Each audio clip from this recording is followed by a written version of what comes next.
Speaking with you again, Richard, about the last time we were talking about the trends in supply chain for 2017.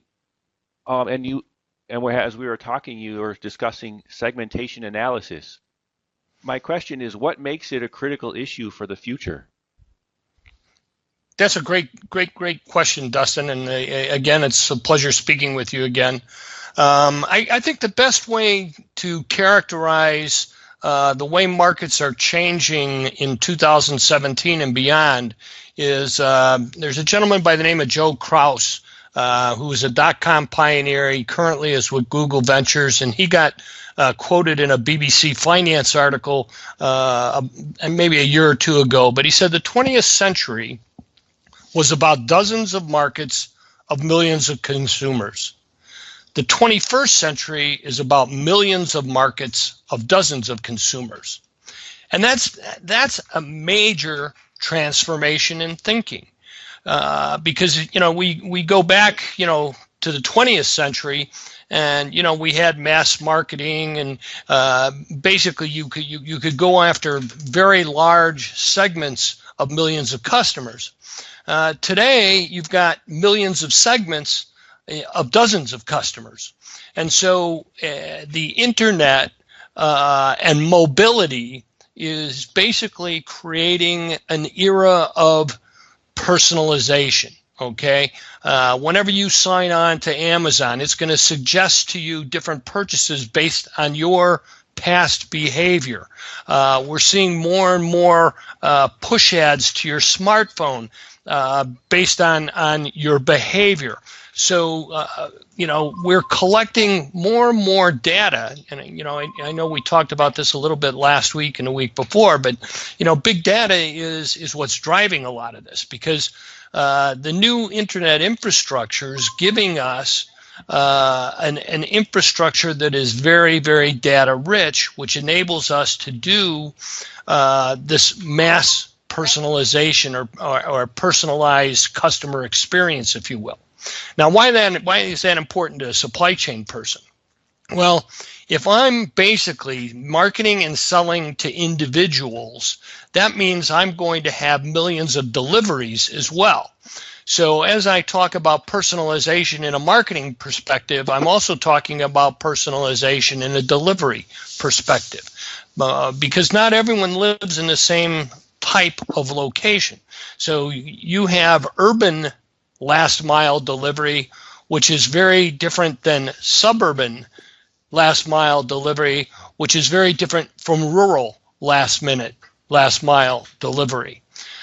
So there are certain zip codes in this country that nobody wants to ship to because the population is so sparse. And then at the same time, there are other zip codes that nobody really wants to ship to because the population is so dense. So it's critical that companies really look at, first of all, their products, okay? They have to segment their products in terms of the different attributes. How easy are they to delivery? Are they transportation cost heavy? Are they easily mailed, for example, or easily parcel packed and shipped? How attractive are the products to a particular market segment? So understanding your market segments becomes really critical. Okay, if you're selling high value, high priced items with high shipping costs into a lower income segment, you're probably not going to be successful.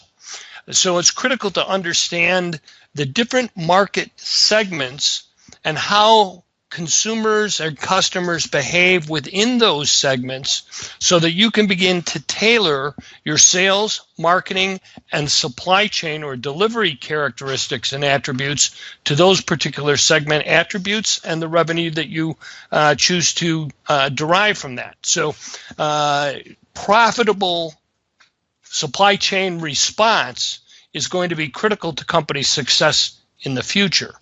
That means that I have to be able to shape demand to certain segments, because if I have a price-sensitive segment that I'm marketing to, I'm going to want to provide to them low-cost distribution and delivery options.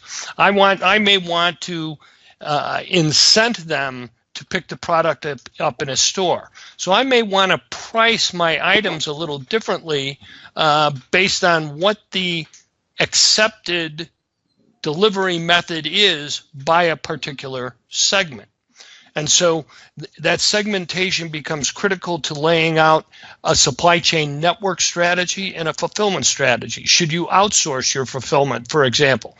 Are you selling to segments that are sufficiently small enough that you're not going to drive the level of revenue that's going to enable you to afford a highly distributed network for last mile deliveries? And in that instance, you may want to consider outsourcing even to an Amazon, who's, we really have to question whether they're in the retail business or the fulfillment business and then the internet marketing business.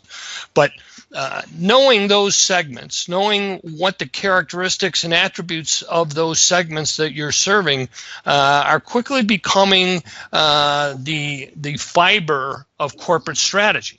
And picking the right segments, picking the right delivery methods by segment, incentivizing those customers or consumers within those segments to elect the most profitable response to you while at the same time maintaining your competitive position within those segments are the keys to survival in the 21st century. So in the absence of segmentation, you're probably throwing darts against the wall or throwing something else against the wall and hoping that it's going to stick. And there's a really good chance that extinction could be in your future. Any other questions, Dustin, or does that make sense to you? Yeah, are there any significant obstacles to taking action on making this change to be doing segmentation like this? That's a great question, and clearly, and I think we've talked about this in the past, but it's good for people to remember. Master data management is really becoming the business foundation for growing in digital markets. So having the data right, if you have masses of data of incorrect data. If your data quality isn't there, all the analytics in the world isn't going to help you. So getting your data right is critical. Getting your data collection infrastructure is critical. And one of the big barriers here is the level of collaboration with your customers and with your suppliers. Okay, so you have to have a high level of collaboration. In the industrial and the business-to-business space, you have to have a high level of collaboration with your channel partners because they are going to be the ones that are going to provide you the data that you need to do this level of analytics. On the other hand, if you're capturing data direct from the consumer through opt-in programs, through mobile apps, through various Google data and sourcing your data from the various search engine providers, et cetera, you've got to be able to have a highly collaborative relationship with them to have access to that data. So collaboration is a barrier, and in my book I talked about the key to Leader City is collaboration. So you have to have a high level of collaboration. You have to get the data right. You have to have a good foundation of master data management in order to support the analytics that you need. And then, obviously you have to make sure that you have analytic and insight capabilities within your staff, or again, you may want to consider outsourcing those analytics and insights to the various as a service companies that provide those services. Does that answer your question? Oh yeah, definitely. And thanks for sharing today, Richard. And I look forward for our continued discussions on the important trends in supply chain for 2017. Oh, that sounds excellent, Dustin. It's always a pleasure to share with you and with the overall Kinaxis community.